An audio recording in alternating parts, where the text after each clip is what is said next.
چلیں.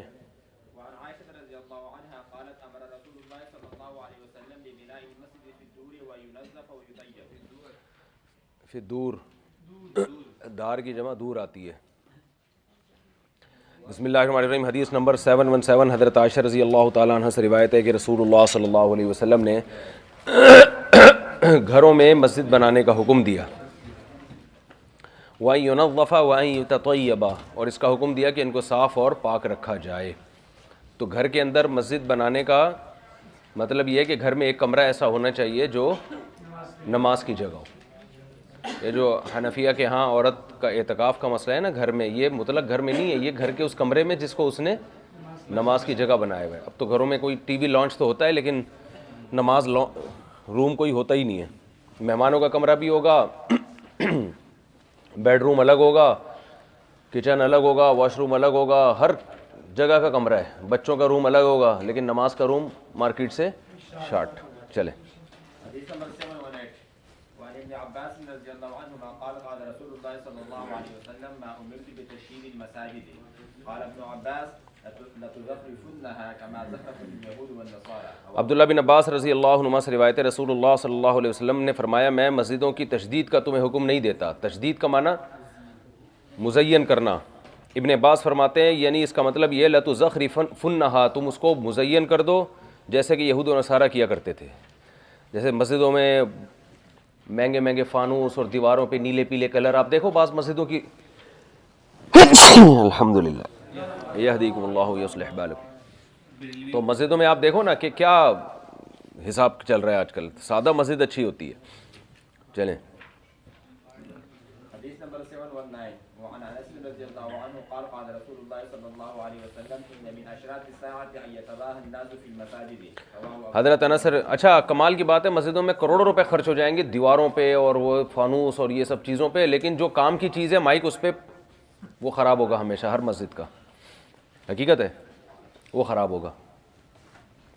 اور امام کی تنخواہ ہوگی بالکل غریبوں والی، اس پہ 5 روپے بھی خرچ کرتے ہوئے لوگوں کی تنخواہ بہت ہلکی ہوگی. مؤذن کی تنخواہ، مؤذن بھی آڑا ٹیڑھا ترشا سا رکھا ہوا ہوگا، نہ اذان دینی آتی ہے اس کو بیچارے کو. تو ان چیزوں پہ نہیں خرچ کر رہے. جو خرچ کرنے کی چیزیں ہیں کہ امام اچھا رکھو، تنخواہ ٹائٹ رکھو اس کی، مؤذن صحیح رکھو، آواز صحیح ہو اس کی، تنخواہ ٹائٹ رکھو، اس کے ذمہ کام لگاؤ، اور مائکس کا نظام خاندانی ہونا چاہیے. مسجد میں صفائی پہ پیسہ خرچ کرو. لیکن ان چیزوں کے بجائے آپ دیکھو کیا نقش و نگاری مسجدوں میں ہو رہی ہے. چلیں چلو بھائی. حديث نمبر 719 وعن انس رضي الله عنه قال قال رسول الله صلى الله عليه وسلم ان من اشراط الساعه ان يتباهى الناس في المساجد. حضرت انس سے روایت ہے رسول اللہ صلی اللہ علیہ وسلم نے فرمایا قیامت کی علامات میں سے ہے کہ لوگ مسجدوں پہ فخر کریں گے ہم نے ایسی مسجد بنائی. دوسرا آئے گا ہم نے اس سے بھی بڑی بنائی. آپ دیکھو بعض مسجدوں میں 25 سال سے چندہ ہو رہا ہے. 25 سال سے جب سے امام آئے نا چندہ لے لے کے مسجد ان کی کمپلیٹ ہی نہیں ہو کے دے رہی. ایسے ہی مساجد بھی ہیں کہ امام صاحب چندہ لیتے ہیں مسجد میں یہ ضرورت یہ ضرورت یہ ضرورت. 25 سال ہو گئے مسجد کی کنسٹرکشن کا کام مکمل ہونے کا نام لے ہی نہیں رہا. پھر جب ان کو خیال ہوتا ہے یار سب کچھ سیٹ ہو گیا تو یہ وضو خانہ یہاں سے توڑ کے ادھر بنا دو، چلو اس کو یہ یہاں بنا دو اس کو. صحیح ہے نا. تو یہ چل رہا ہے. 25 سال ہو گئے ان کا کام ہی مکمل نہیں ہوا ہے. یہ بھی فخر ہے کہ ہماری مسجد ایسی تمہاری مسجد ایسی. یہ اچھے کام نہیں ہے نا. کام اچھا ہے نمازی بڑھاؤ اس میں یار. سمجھتے ہیں. چلو اتنی کنسٹرکشن تو جتنی نمازیوں کی سہولت کے لیے ضروری ہے، صفائی ستھرائی کے لیے ضروری، وہ تو ٹھیک ہے. لیکن جیسے مدرسے میں ہوتا ہے کہ اساتذہ کی تنخواہ بڑھانے کا طرف نہیں سوچتے، طلبہ کا کھانا اور معیاری کر دیں، یہ نہیں. جیسے ہی معتمم کے پاس پیسہ آئے گا ایک اور مدرسہ بنا لو. یہ اسی مدرسے کو اور تو سب سے پہلے جو خرچ کرنے کا محل ہے وہ انسان ہے. سمجھتے ہو؟ انسان ہے سب سے پہلے، تعمیر اس کے بعد ہے. چلو بھائی. حديث نمبر 720 وعنه رضي الله عنه قال قال رسول الله صلى الله عليه وسلم وعرضت علي أجور أمتي حتى القذاة يخرجها الرجل من المسجد وعرضت علي ذنوب أمتي فلم أرى ذنبا أعظم من سورة من القرآن أو قال آية أوتيها رجل ثم نسيها.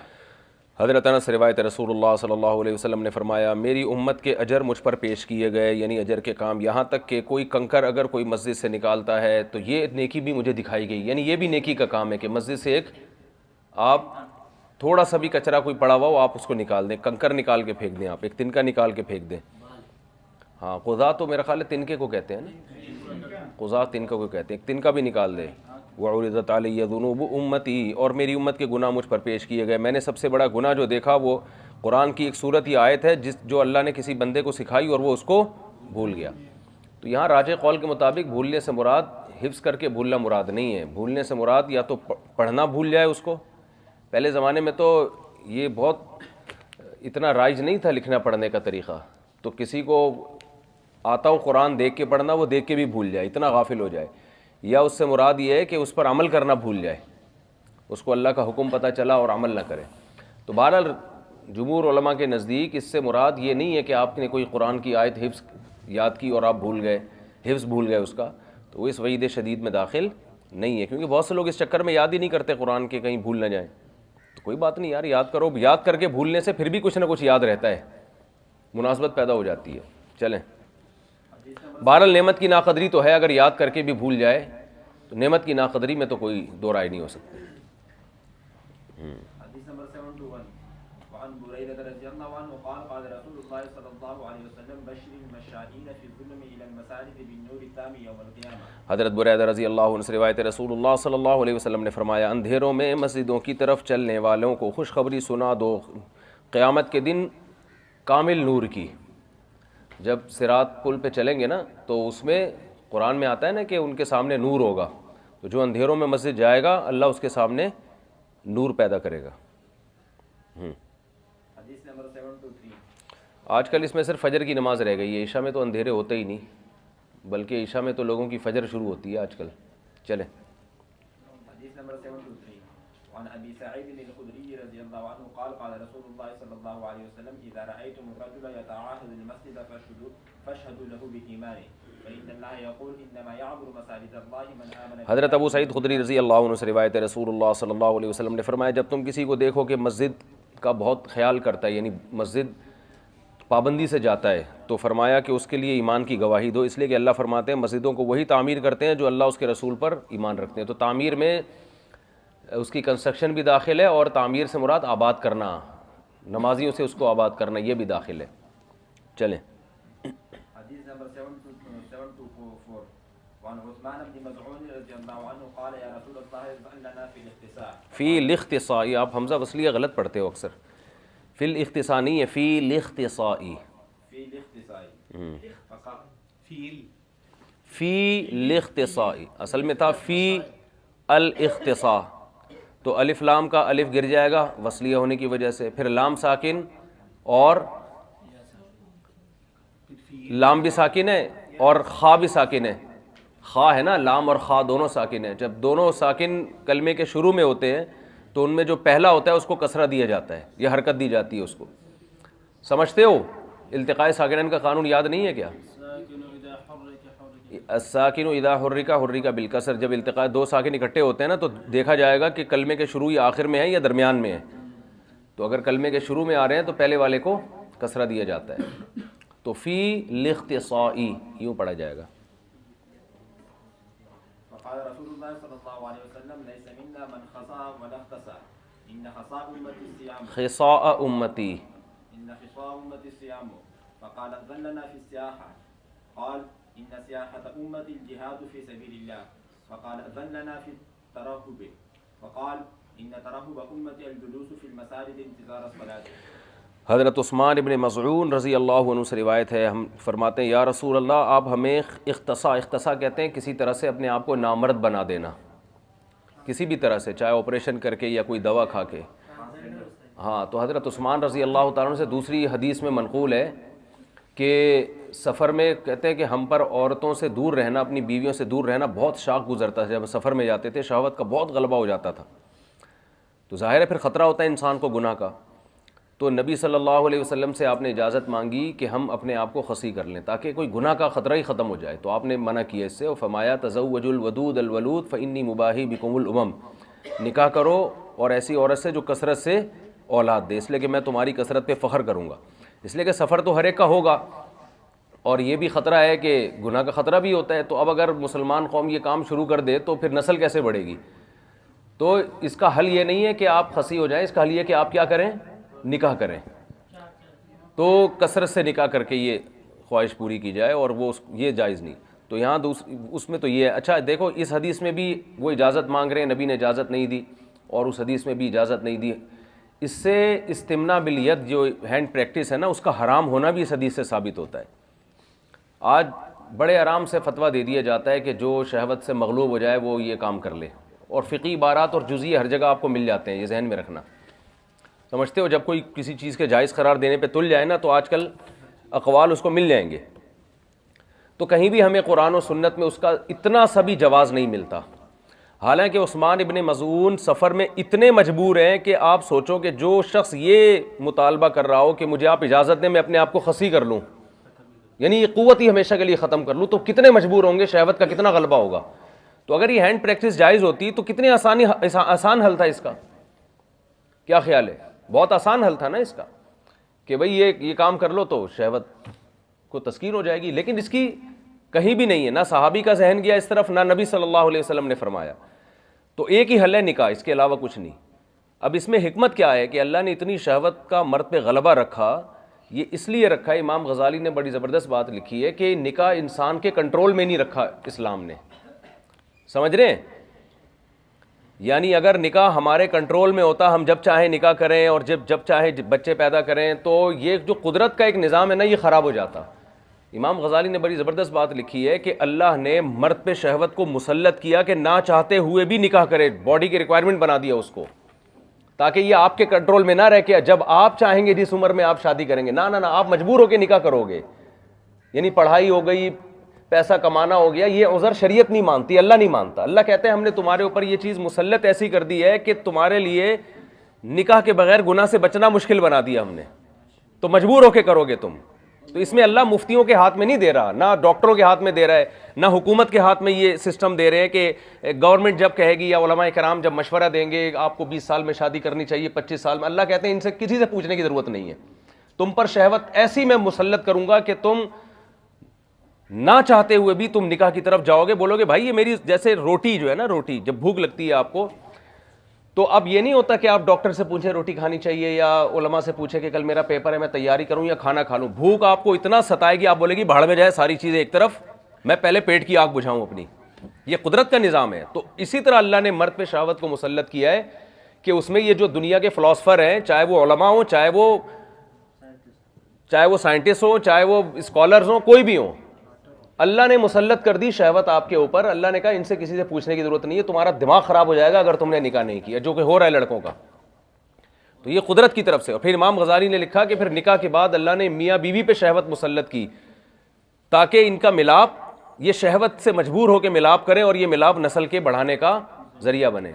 تو یہ بھی اللہ نے آپ کے اختیار میں نہیں رکھا ہے، یعنی نسل کا بڑھانا یہ بھی اللہ نے مسلط کر دیا ہے کہ تمہیں اپنی جسمانی خواہش پوری کرنے کے لیے ملنا پڑے گا، ورنہ تم مجبور ہو جاؤ گے، ٹینشن میں آ جاؤ گے، اور اس کا نتیجہ ہوگا اولاد کی شکل میں. تو نہ بچوں کا کنٹرول کرنا اللہ نے ہمیں اختیار دیا ہے، اور نہ نکاح کا اللہ نے. یہ سب قدرت کی طرف سے ہم پہ مسلط ہوئی ہیں چیزیں، کیونکہ قدرت جو نظام چاہتی ہے، جو گروتھ ریشو چاہتی ہے، وہ ریشو انسانوں کے اگر حوالے کر دیا جائے نا، نظام بیڑا غرق کر دیں گے یہ زمین کا. تو آج دیکھ لو نا کیسے کیسے، میں تو علماء پہ حیران ہوتا ہوں، سارے نہیں لیکن وہ ایسی فضول باتیں کر رہے ہوتے ہیں کہ آدمی کہتا ہے یار شکر ہے اللہ رسول نے اس بارے میں دو ٹوک الفاظ میں ہمیں سمجھا دیا، ورنہ یہ کام بھی اگر آج کے مجتہدین کے حوالے کیا جاتا تو اس کا بھی بیڑا غرق ہو جانا تھا. رواج سے اس کا تعلق ہی نہیں ہے، اس کا تعلق آپ کی جسمانی شہوت سے ہے. سمجھ رہے ہو نا، یہ جسمانی شہوت سے، تو یہ ہو ہی نہیں سکتا. تو عثمان اگر مجھ زنی کی اجازت دے دو نا گناہ سے بچنے کے لیے، جو کہ آج بعض علماء جیسے ڈاکٹر ذاکر نائک نے ایک فتویٰ دے دیا، اور بعض لوگ شدید مجبوری ہو، خطرہ ہو تو آپ کر سکتے ہیں، اس کی گنجائش دے دو تو لوگ پھر نکاح سے جب اس سے اپنی خواہش پوری کر لیں گے، تو جو شریعت چاہتی ہے آپ پر نکاح کو مسلط کرنا کہ نہ چاہتے بھی آپ نکاح کرو، وہ حکمت کیا ہو جائے گی؟ فوت. تو اس کی کوئی گنجائش نہیں ہے. زنا سے بچنے کے لیے بھی جائز نہیں ہے مجزنی. یہ ایسا ہی ہے بڑے گناہ سے بچنے کے لیے چھوٹا گناہ، تو گناہ بہرحال گناہ ہے، چاہے وہ چھوٹا گناہ ہو چاہے بڑا گناہ ہو. یہ ضرور کہیں گے بڑے گناہ سے بچ گیا اور چھوٹے گناہ میں پڑ گیا، لیکن اس چھوٹے گناہ کو حلال نہیں کہا جا سکتا. حلال نہیں کہا جا سکتا کہ جی زنا سے بچ کے اس نے ہینڈ پریکٹس کر لی ہے تو اب یہ اس کو گناہ نہیں ملے گا. گناہ پھر بھی ملے گا, کیونکہ اللہ نے زنا سے بچنے کا حل جو بتایا تھا کہ وہ کیا کرے, وہ نکاح کرے. اور دوسری حدیث میں کیا آتا ہے, اگر نکاح نہیں مل رہا, کسی کو رشتہ نہیں مل رہا, تو پھر آگے حدیث میں الفاظ ہیں کہ میری امت اگر چاہتی ہے نا اختصاء, یعنی اپنی شہوت کو توڑنا چاہتی ہے, تو اس کا حل اللہ نے روزے رکھا ہے. ہینڈ پریکٹس عذر بھی نہیں ہے, کثرت سے روزے رکھے. یہ بہت ساری احادیث میں یہ مضمون ہے کہ اگر جیسے سفر میں کوئی رشتہ ہی نہیں مل رہا تو اب کیا کرے گا وہ, تو پھر روزے رکھے وہ کثرت سے. اس کے علاوہ اور کوئی حل نہیں ہے. وہ 2-4 روزوں سے شہوت بڑھتی ہے, کثرت سے روزوں سے شہوت نہیں بڑھتی. اور آج کل دوائیں ایسی آتی ہیں وہ آدمی کھا سکتا ہے شہوت کو کنٹرول کرنے کے لیے. یہ اس ہاتھ ہینڈ پریکٹس کی بہرحال اجازت نہیں ہے. چلیں پہلے اس کو مکمل کر لیں. حضرت عثمان بن مظعون فرماتے ہیں کہ آپ صلی اللہ علیہ وسلم نے ہم نے نبی سے اختصاء کی اجازت مانگی. آپ نے فرمایا لیس منا من خصا ولا اختصا, جو خصی کرے یا ہو جائے, یعنی دوسرے کو کرنا بھی جائز نہیں ہے. کوئی ڈاکٹر کے پاس کوئی ایسا کیس آتا ہے کہ جنس تبدیل کرنے کے لیے, تو ڈاکٹر کے لیے بھی حرام ہے ایسا آپریشن کرنا. ان خصاء امتی الصیام, فرمایا میری امت کا خصا کیا ہے, کثرت سے روزے. اس سے شہوت کو کنٹرول کرو, اس سے جسمانی طاقت کمزور ہوگی, روحانی طاقت بڑھے گی. لوگ خوراک کے ذریعے بھی شہوت کم کرنے کی کوشش کرتے ہیں, اس سے زیادہ فائدہ اس لیے نہیں ہوتا کہ برائی سے بچنے کے لیے جسمانی قوت کو کمزور کرنا کافی نہیں ہے, روحانی قوت کو بڑھانا بھی ضروری ہے. سمجھ رہے ہو؟ تو روزہ کیا کرے گا, جسم کی طاقت کو توڑے گا اور روح کی طاقت کو بڑھائے گا, کیونکہ عبادت ہے نا, عبادت سے تو روحانی قوت بڑھتی ہے, تو دونوں کام ضروری ہیں. مراقبے سے ڈرامے بازی کے علاوہ کچھ بھی حاصل نہیں ہوگا. مراقبہ کرے گا بیٹھ کے, اور دماغ خراب ہوگا, شہوت اور پیدا ہوگی اس میں. مصروف آدمی میں کم ہوتا ہے, مصروف جو سارا دن مصروف رہتا ہے اس میں یہ فاسد خیالات کم ہوتے ہیں. مراقبہ کرنے کے لیے بیٹھے گا, بار بار توجہ ادھر ہی جائے گی اس کی. وہ اور کاموں کے لیے ہوتا ہے وہ مراقبہ. قال ان, پھر صحابی نے پوچھا ہمیں سیاحت کی اجازت دیں, سیر و تفریح کی. آپ نے فرمایا سیاحت امتی الجہاد فی سبیل اللہ, میری امت کی سیاحت کس میں ہے, جہاد میں. صحابہ جہاد کی غرض سے پوری دنیا میں گئے ہیں, پوری دنیا میں انہوں نے سیر و تفریح کا مطلب وزٹ کیا ہے دنیا کا. فقال اذن لنا فی الترہب, فرمایا ہمیں رہبانیت کی اجازت دیں, ہم گوشہ نشینی اختیار کر کے عیسائیوں کی طرح اللہ اللہ کر سکیں, اس کی اجازت دیں. آپ نے فرمایا ان ترہب امتی الجلوس فی المساجد انتظار الصلاۃ, فرمایا میری امت کی رہبانیت کیا ہے, نماز کے انتظار میں مسجد میں بیٹھنا. بس یہ رہبانیت کافی ہے, اسی پہ ثواب ملے گا, جنگل میں جانے کی ضرورت نہیں ہے. جنگل میں جاؤ گے, یہاں وہی بات ہے نا, جنگل میں جانے سے نقصان کیا ہوگا, یہ عورتیں بھی جنگل میں جا کے رہیں گی پھر. تو اس لیے رہبانیت کے الٹ نکاح ہے. حدیث میں آتا ہے جہاں بھی نبی نے رہبانیت سے منع کیا, نکاح کی ترغیب دی ہے. آپ جتنی بھی حدیثیں دیکھ لو, حدیث میں آتا ہے لا تکونوا تزوجوا ولا تکونوا کرہبانی النصارى, نکاح کرو راہبیوں کی طرح نہ بنو. تو یہ بار بار نکاح کا تذکرہ رہبانیت کے الٹ میں کیوں آتا ہے, اس لیے کہ نکاح رہبانیت کے اپوزٹ ہے بالکل. کیونکہ جیسے ہی آپ نکاح کرتے ہیں تو بیوی بچوں کے حقوق ادا کرنے کے لیے آپ جنگل میں جا ہی نہیں سکتے, وہ جاب کرنی پڑے گی آپ کو, اور جب جاب کرے گا وہ عیسائیوں کی طرح فارغ ہو کے اللہ اللہ کر ہی نہیں سکتا. تو یہ آپ دیکھ لو جتنی بھی حدیثوں میں آتا ہے نا رہبانیت سے روکا, وہاں نکاح کی ترغیب بھی ہے. اس کا مطلب رہبانیت اور نکاح ایک دوسرے کے کیا ہیں. تو اس میں یہ جو کہتے ہیں نا علماء 4 شادیاں کر کے دین کا کام نہیں کر سکتے اور عبادت نہیں کر سکتے, یہ وہی رہبانیت ہے جو عیسائیت نے جس کی بنیاد ڈالی تھی. سمجھتے ہو نا؟ تو آپ کو جو بھی کرنا ہے بچے پیدا کر کے بیویاں پال کے ہی کرنا ہے. اس سے ہٹ کے اگر آپ خشوع و خضوع کے ساتھ دین کی خدمت یا اللہ اللہ کرو گے, یہ اللہ اللہ اللہ کے یہاں قبول نہیں ہے. یہ جاؤ کرتے رہو بیٹھ کے, سمجھتے ہو, یہ وہی پادری پن ہے. انہی پھڈوں میں انہی جھگڑوں میں بچے بھی پیدا ہوں گے, ان کے خرچے بھی اٹھائیں گے, دین کا کام بھی اسی طرح اللہ کہتے ہیں کرنا ہے, کرو نا, دفعہ یہاں سے. وہ ہے کتاب, وہ علماء کی, ٹھیک ہے, کچھ علماء ایسے گزرے جنہوں نے نکاح نہیں کیا اور دین کی خدمت کی ہے, تو ٹھیک ہے, ان کا اپنا ذاتی عمل ہے. شریعت میں ایسا نہیں ہے, شریعت میں ایسا نہیں ہے. تو یہ جو ہے چلیں,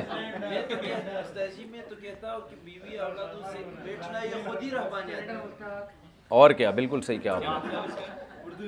اردو میں بات کی ہے, بس بات کی ہے. دوسری بات یہ ہے کہ اس کا حکمت بھی ہے نا, اس میں حکمت بھی ہے, کیونکہ علماء اگر ایسا کریں گے نا, یہ رہبانیت کو فروغ دیں گے, بھائی شادیاں نہیں کرو اور دین کی خدمت میں اپنے آپ کو وقف کر دو اس طرح سے, تو لڑکیاں جو پیدا ہو رہی ہیں وہ کہاں جائیں گی, ان کا تو بیڑا غرق ہونا شروع ہو جائے گا نا, زنا پھیلے گا معاشرے میں.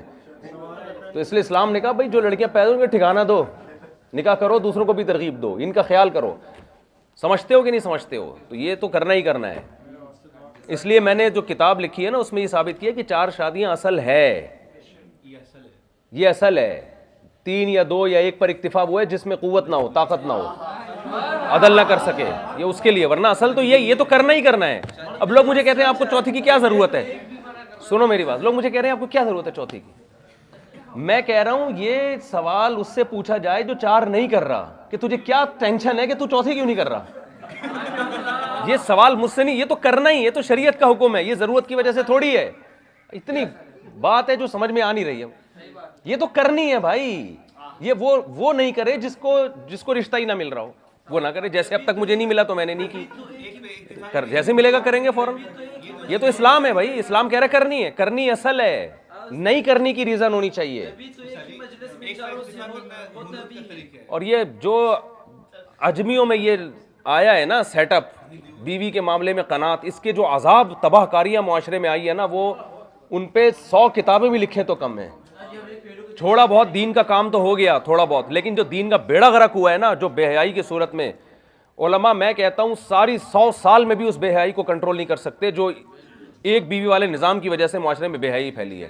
جو شادی شدہ طلاق یافتہ عورتیں زنا کر رہی ہیں, جو بیوہ عورتیں زنا کر رہی ہیں, جو ڈپریشن کی مریض, اور جو جوڑے ناکام ہو رہے ہیں, اور ناکام ہونے کے بعد بھی ساتھ اس لیے رہ رہے ہیں کہ طلاق ایک دھبا بن چکی ہے, اس کی وجہ سے خودکشی اتنا ہے کہ آپ کی سوچ سے زیادہ یہ یعنی نقصان ملٹی پلائی ہوتے چلے جا رہے ہیں. یہ چھوڑو جو شریعت نے بولا ہے, جاؤ ایسی کی تیسی, کسی کی آپ کا شیخ آپ کو روکتے ہیں نا چاروں نے. شیخ صاحب السلام علیکم, شیخ صاحب اپنا خیال رکھیے گا بس آپ. چلو چلو بھائی, چلو بھائی, چلو بھائی, چلا چلیے بس. غامدی صاحب نے تو بولا اس زمانے میں جنگیں ہو رہی تھیں تو افرادی قوت کی ضرورت تھی, تو اس لیے 4 شادیوں کا حکم تھا تو بچے زیادہ پیدا ہوں. یتیموں کی کفالت اور ٹوپی ڈرامے جو غامدی صاحب یورپ کو خوش کرنے کے لیے کرتے ہیں وہ انہوں نے کیے ہیں. ایسا کچھ بھی نہیں ہے.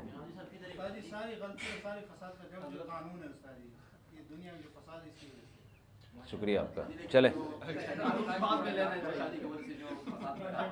2 شادی کے فساد وہی ہیں جو 1 شادی کے بعد ہوتے ہیں. 1 شادی کے بعد بھی فساد ہوتے ہیں, 2 کے بعد بھی ہوتے ہیں. اور بھائی بھاڑ میں جائیں فسادات. جب ایک کام ہے آزمائش تو ہوگی نا, حلال میں تو آزمائشیں ہیں نا. تو اب مسئلہ یہ ہے کہ آپ ان فسادات, اس کا حل ہے, لیکن نہ کرنے کے نتیجے میں جو فسادات ہیں اس کا حل کسی کے پاس بھی نہیں ہے. چلو آگے چلو بھائی, چلو چلو آپ اندھیرے میں نظر نہیں آتے ہو, آپ ایسی باتیں نہیں کیا کرو. جب بھی 4 شادی کے بعد یہ خوش ہونا شروع ہو جائے گا. اب آپ کے لیے ہم ایسی تلاش کریں گے وہ بھی اندھیرے میں نظر نہ آئے. تو جب 5 اندھیرے میں نظر ہی نہیں آؤ گے تو آپ خود سوچو آگے. چلیں یار, مذاق کر رہا ہوں. دیکھو ایک آدمی اندھیرے میں نظر نہیں آتا, اس کے ساتھ وہ بندہ بیٹھا ہوا ہے جو روشنی میں نظر نہیں آئے گا. کیسا خدا کی قدرت ہے یار. چلیں بھائی پڑھیں, عبارت پڑھیں آگے.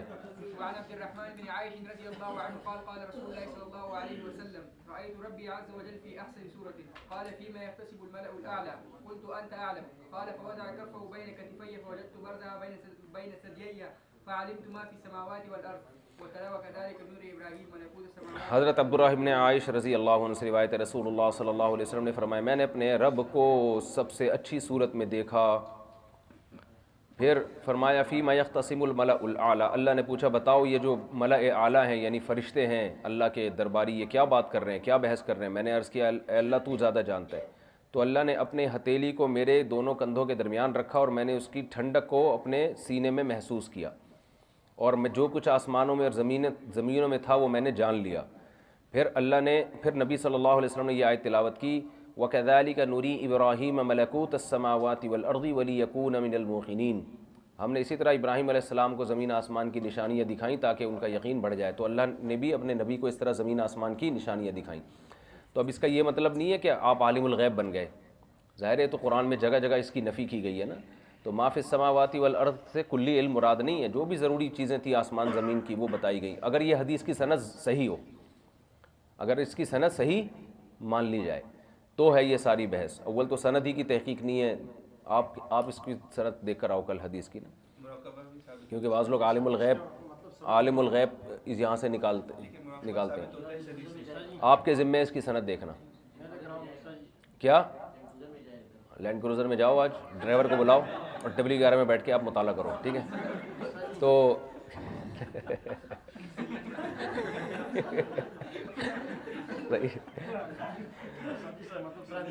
اس نے بولا تھا کہ مجھے ڈرائیور لینے کے لیے آیا ہے، پھر طلبہ نے دیکھا W11 میں جا رہا تھا.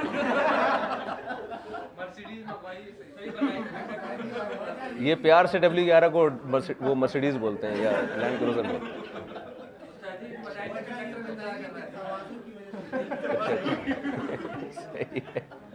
چلیں، تو بہرحال اس سے علم غیب کلی مراد ہو ہی نہیں سکتا، کیونکہ قرآن میں جگہ جگہ نفی ہے کہ آپ عالم الغیب نہیں ہیں، نہ عطائی نہ ذاتی کوئی بھی. چلیں، بہرحال آپ کے ذمے ہے W11 میں اس کی سند کی تحقیق کریں. آپ دیکھیں، چلیں یہ گل بتانا، مجھے یاد دلانا.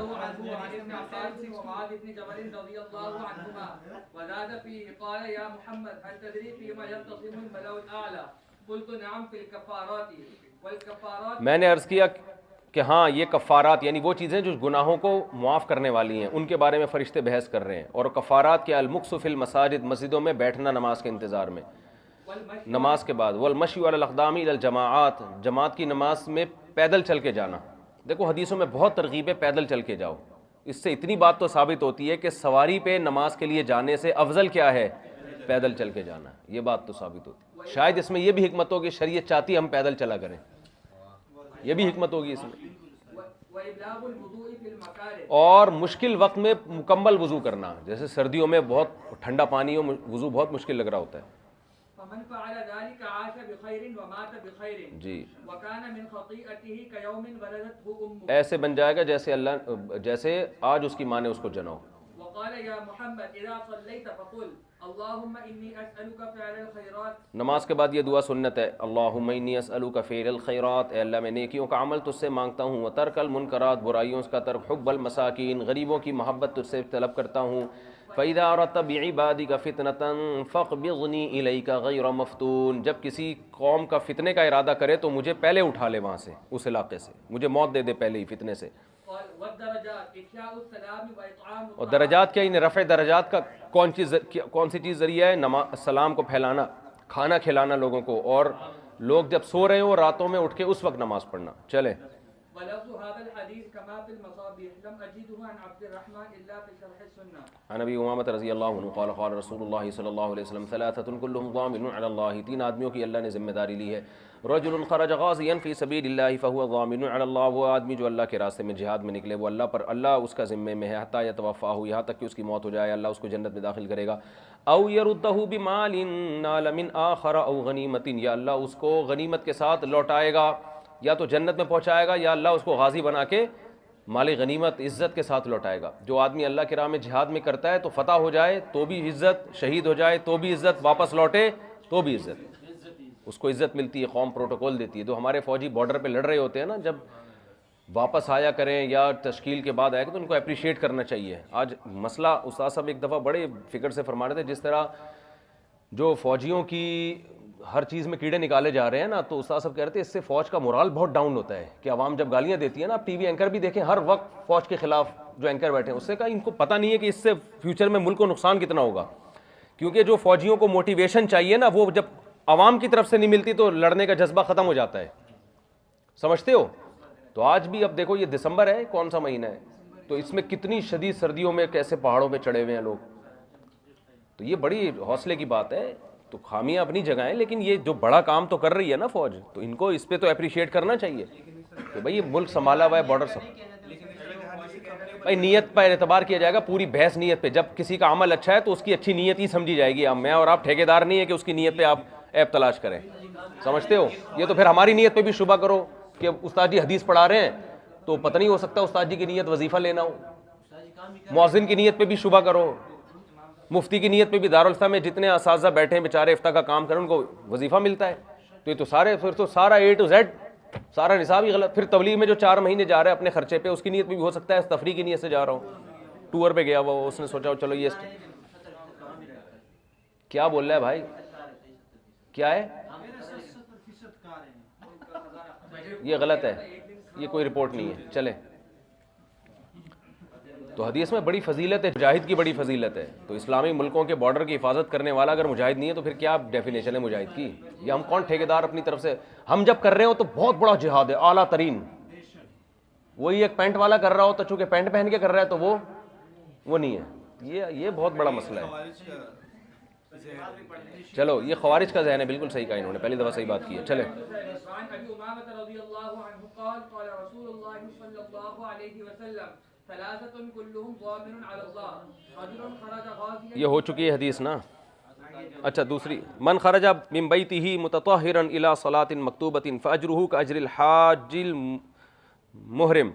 نبی صلی اللہ علیہ وسلم نے فرمایا جو گھر سے وضو کر کے پاک صاف کپڑے پہن کے فرض نماز کی طرف مسجد کی طرف جاتا ہے تو ایسے ہے جیسے احرام باندھ کے حج کے لیے جا رہا ہو. ومن خرج الى تسبیح الضحى لا ينصبه الا اياه فاجره كاجر المعتمر. اور جو چاش کی تسبیح کے وقت کے لیے نکلتا ہے، اور یعنی ظہر مراد ہے اس سے، اور اس کو گھر سے نکالنے کا سبب سوائے یہ ضحیٰ اصل میں دوپہر کے کو بھی کہتے ہیں نا، تو اس کے علاوہ اور کوئی چیز نہ ہو تو ایسے جیسے عمرہ کرنے کے لیے جا رہا ہے. وصلاۃ علی اثری صلاطن بھی ہو سکتا ہے، اثری صلاطن بھی ہو سکتا ہے، دونوں لفظ صحیح ہیں. لا لغو بینہما کتاب فی علیین. اور دو نماز جن کے درمیان کوئی لغو کام انسان نہ کرے، یہ علیین میں نام اعمال لکھنے کے کا ذریعہ. یہ چیز نیک لوگوں کا نام اعمال علیین میں ہوگا نا، اور بروں کا سجین میں. چلیں حدیث نمبر 729 وعن ابي هريره رضي الله عنه قال قال رسول الله صلى الله عليه وسلم اذا مررتم برياض الجنه فارتعوا. حضرت ابو ہریرہ رضی اللہ عنہ سے روایت ہے، رسول اللہ صلی اللہ علیہ وسلم نے فرمایا جب جنت کے باغات میں سے گزرو تو وہاں چرا کرو، کھایا کرو وہاں سے. صحابہ نے عرض کیا یا رسول اللہ جنت کے باغات کیا ہیں؟ آپ نے فرمایا مسجدیں. صحابہ نے کہا اس میں چرنے کا کیا مطلب ہے؟ آپ نے فرمایا سبحان اللہ والحمد للہ ولا الہ الا اللہ واللہ اکبر. یہ مسجد کا گویا پھل کھانا ہے. تو مسجد میں جا کے اللہ اللہ کرنا چاہیے، موبائل پہ نہیں لگنا. آپ مسجد میں بھی آپ دیکھو نماز کے انتظار میں موبائل دیکھ رہے ہوں گے، نماز کے بعد پب جی تو خیر نہیں کھیل رہے ہوتے لیکن موبائل دیکھنا شروع کر دیتے ہیں. تو نماز کے انتظار میں بھی تسبیح پڑھنی چاہیے، نماز کے بعد بھی تسبیح پڑھنی چاہیے. چلیں حدیث نمبر 730 وعنہ رضی اللہ عنہ قال قال رسول اللہ صلی اللہ علیہ وسلم من اتى المسجد لشيء فهو حظه. نبی صلی اللہ علیہ وسلم نے فرمایا جو مسجد میں کسی کام کے لیے آئے تو وہ اس کا حصہ ہے. اس کا حصہ کا مطلب کیا ہے کہ اب اس کا نصیب کتنا ہے اس میں سے جتنا وہ اللہ کا ذکر کرے، تو اس کا قیامت کے دن اس میں سے حصہ، یعنی آپ اگرچہ اپنے کام کے لیے گئے تھے لیکن وہاں جا کے آپ کچھ نہ کچھ اللہ کا ذکر کریں. تبھی احناف کا قول ہے نا کہ اگر تحیۃ المسجد کا ٹائم نہیں بھی ہے تو سبحان اللہ والحمد للہ ایک تسبیح پڑھ کے نکل آئیں آپ. چلیں حدیث نمبر 731 اس کا مفہوم کل دوبارہ دیکھوں گا فہو حظہ کا. چلیں وعن فاطمة بنت الحسين عن جدتها فاطمة الكبرى رضي الله عنها قالت كان النبي صلى الله عليه وسلم إذا دخل المسجد صلى. حضرت فاطمہ بنت حسین، حضرت حسین رضی اللہ تعالی عنہ کی بیٹی تھیں ایک فاطمہ، تو وہ اپنی دادی سے نقل کرتی ہیں، یعنی حضرت فاطمہ رضی اللہ تعالی عنہ سے نقل کرتی ہیں کہ نبی صلی اللہ علیہ وسلم جب مسجد میں داخل ہوتے تو درود پڑھتے، یعنی خود اپنے لیے رحمت کی دعا کرتے. درود کا مطلب یہ. پھر آپ یہ فرماتے ہیں رب اغفر لی ذنوبی وافتح لی ابواب رحمتک، اے اللہ میرے گناہ کو معاف کر دے اور میرے لیے رحمت کے دروازے کھول دے. وَإِذَا خَرَجَ، پھر جب باہر نکلتے تو بھی درود پڑھتے اور فرماتے یہی دعا پڑھتے، لیکن افتح لی ابواب فضلک، اپنے فضل کے دروازے کھول دے. اچھا امام ترمذی فرماتے ہیں اس حدیث کی سند متصل نہیں ہے کیونکہ فاطمہ بنت حسین نے اپنی دادی کا زمانہ نہیں پایا. دادی سے نقل کریں تو درمیان میں ایک راوی کا واسطہ ہے جو حذف ہے. چلیں وفي روايتهما قالت إذا دخل المسجد وكذا إذا خرج قال بسم الله والسلام على رسول. یہ ہو گئی نا حدیث. چلیں آگے. حدیث نمبر 732 وعن عمرو بن شعيب عن أبيه عن جده رضي الله عنه قال نهى رسول الله صلى الله عليه وسلم عن تناشد الأشعار. ہاں مسجد میں شعر و شاعری سے منع کیا، لیکن اس سے وہ شعر و شاعری مراد ہے جو ایک مشاعرے کے مقابلے ہوتے ہیں نا. اگر وہ شعر و شاعری جو نعتیہ کلام ہو یا کوئی اور کوئی اچھی بات ہو اس میں تو وہ جائز ہے. وہ تو نبی صلی اللہ علیہ وسلم سے ثابت ہے، صحابہ کرام سے مسجد میں. اور مسجد میں خرید و فروخت سے منع کیا، یہ بھی جائز نہیں ہے مسجد میں خرید. اور لوگ جمعہ سے پہلے حلقہ بنا کے بیٹھے مسجد میں اس سے بھی منع کیا ہے. جمعے سے پہلے آپ مسجد میں بیٹھیں صف بنا کے, گول دائرہ بنا کے گپ شپ کے لیے نہ بیٹھیں, سمجھ رہے ہو. اور یہ ہر نماز سے پہلے مکروہ ہے. جب بھی اذان ہو جائے تو مسجد میں حلقے لگا کے نہیں بیٹھا جائے, بلکہ مسجد میں آپ صف میں جا کے تمیز سے منہ نیچے کر کے بیٹھ جائیں, اپنا نماز پڑھیں, اللہ اللہ کریں بیٹھ. وہ نماز کے بعد کرتے ہیں بھائی, وہ نماز سے پہلے حلقہ نہیں, وہ حلقہ پہلے سے لگا ہوا ہوتا ہے, وہ اٹھتے اٹھتے دیر ہو جاتی ہے تو وہ حلقہ لگانا نہیں کہلائے گا. لیکن اس میں بھی بہتر یہ اذان ہو جائے تو حلقہ ختم کر دیں, صف میں آ کے بیٹھیں. وعن ابي هريره رضي الله عنه قال قال رسول الله صلى الله عليه وسلم اذا رايتم من يبيع او يبتاع في المسجد فقولوا لا اربح الله تجارته. کسی کو دیکھو مسجد میں خرید و فروخت کر رہا ہے تو یوں کہو کہ اللہ تمہاری تجارت میں برکت نہ دے, نفع نہ دے. اسی طرح گمشدہ چیز کا اعلان کر رہا ہے تو دعا کرو اللہ اس کی چیز نہ ملے, مسجدیں اس کام کے لیے نہیں بنی ہیں. سمجھتا ہے اعتکاف میں گنجائش, جو آدمی اعتکاف کی نیت سے بیٹھا ہو تو اس کے لیے خرید و فروخت کا تو میرا خیال نہیں گنجائش ہے, پڑھائی کی گنجائش ہے. امتحان ہوتا ہے بعض طلبہ کا, وہ پڑھ لیں. پتہ نہیں اس پہ کیا فتویٰ ہے, مجھے یاد نہیں.